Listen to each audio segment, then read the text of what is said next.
Hello and welcome to the Fast Life Slow Cooking series with Jill Ortiz from JillOrtizFitness.com.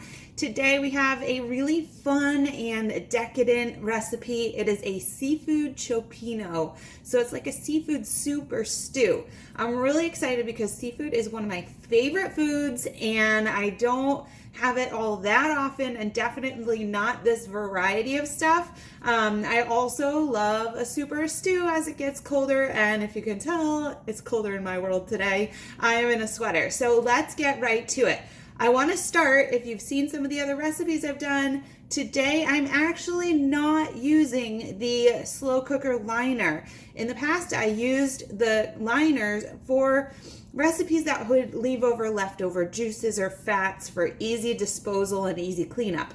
Now, since this is a broth-based soup, then you're not going to really have a tough cleanup because there'll be liquid in the pot and we're not going to waste any of it. So we're just going to dump it all into some containers to store in the fridge so we can have our soup and our leftovers, okay? So I'm just going to get right into it and start building this. Now, this is a two-step process for this one.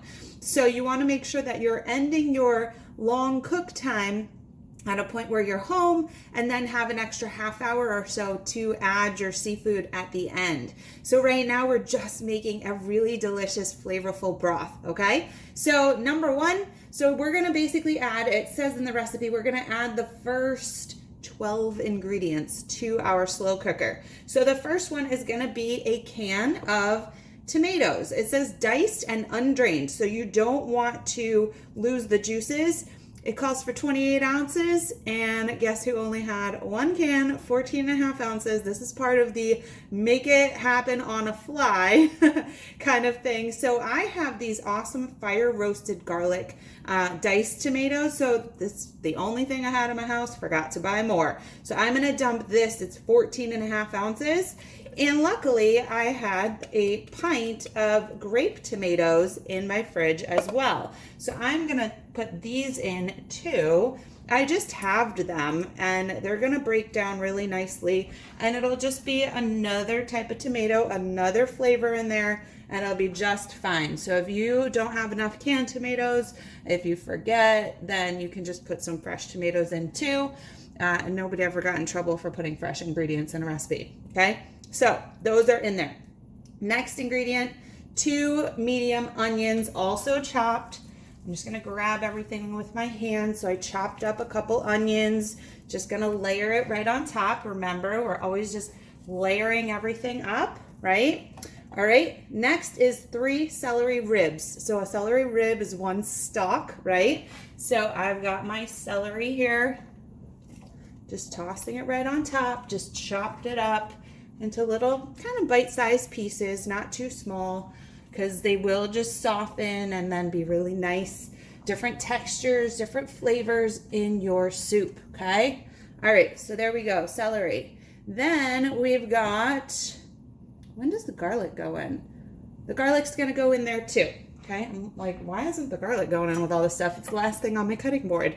All right, so I'm gonna put in my minced garlic. We did 5 cloves, okay?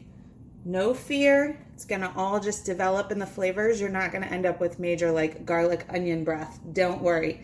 All right, next thing is a bottle, 8 ounces of clam juice. So this actually you can find either by the seafood department in your store, or it's also where the canned fish is, okay? So this is 8 ounces. So we're just gonna dump this right in as well. Perfect. It's kind of like a Manhattan clam chowder. Next thing, 1 can, 6 ounce can of tomato paste. So this is your tomato paste, right? And I'm just gonna dump this in. I'm just gonna kind of put a little bit here, a little bit here, a little bit in the middle. There we go. Now, you could use a spoon, but I use this little spatula so that it gets all that in there, right? And then I'm gonna show you another trick with the next ingredient. There we go. So our tomato paste, just plop that right in there. Next one is a half a cup of either white wine or vegetable broth. Now, if Jill opens a bottle of wine, she's gonna be drinking a bottle of wine. So I got this this is my favorite vegetable broth, this College Inn garden vegetable broth, 40% less sodium. Love that. So I'm gonna actually measure this one out in my measuring cup. And you're also gonna have other juices kind of released from the vegetables, so that'll give you more of this broth as well. So I'm gonna take that, I'm just gonna put it right into the can and hope that that gets a little bit more, so it's a can full, gets a little bit more of that tomato paste out of there. Good. All right, what else we got? We've got a tablespoon of red wine vinegar. I didn't grab my tablespoon out, so we're going back to the eyeball method. So that's about a teaspoon, about a tablespoon. All right, then we have the same thing, tablespoon of olive oil, giving it a little depth and flavor. So I like to use this little bottle that my husband and I got from some friends. It's infused, and so it's got some little seasonings at the bottom of the bottle, and we just keep refilling it, and it just takes on the seasonings, the flavor. Really good. Okay, I think that's it. I gotta count. Italian seasoning. 1, 2, 3, 4, 5, 6, 7, 8, 9, 10, 11, 12. All right, so we need 1 to 2 teaspoons of Italian seasoning, which I didn't grab out, and a half a teaspoon of sugar. So I'm actually gonna just put those in after I finish talking to you because I don't wanna leave you for too long. So, okay, so we're gonna put those last 2 ingredients in. We're gonna put the top on the crock pot here, and we're just gonna get it started up. And I'm gonna cook it for 4 to 5 hours on low, okay? So you're just gonna put it on low, 4 to 5 hours, and then you're gonna add your seafood in, and you're gonna let it cook for just another half hour or so until you see that your fish starts to flake. So what we call for in the recipe is a pound of haddock fillets, whitefish, any kind of whitefish, cod, scrod, haddock, all the same thing, right? So 1 pound cut into little 1-inch pieces.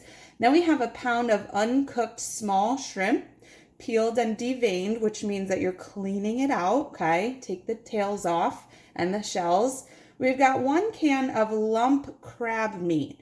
Now, the crab meat you'll find comes in 2 different places. You'll see it probably in your fresh seafood section of your store, which can get very expensive, okay?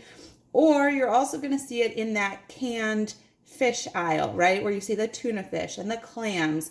You'll also see crab meat there. Now for me, I actually enjoy more of an imitation crab. I think it gives a little bit of sweetness, right? And so this is called a Dinah C. surimi, right? Pollock, right? Pollock. That's pretty much what it is. That's what you'll see as like an imitation crab. I love this stuff. So I'm actually going to throw this in instead of the can of lump crab meat. And then the other thing is a can of clams, which I need to find. I did not take that out. Small can of clams. Again, you're going to find that right in the tuna fish aisle. So about a 6-ounce can of crab meat and a 6-ounce can of clams will do. And then that's it. But you know what I found is I found these fun little frozen medleys in my seafood department. And again, this is where I think that recipes are a great guide, but take things where you want to take them too. So I found these, they were only $3.99 for about 10 ounces of mixed seafood. And so I'm going to defrost these today and put these in at the end. They are calamari, cooked clam meat, cooked mussel meat, and peeled shrimp. So instead of doing the shrimp on my own and peeling them, this is pretty much done for you. So I have 2 of these that I'm going to toss in there.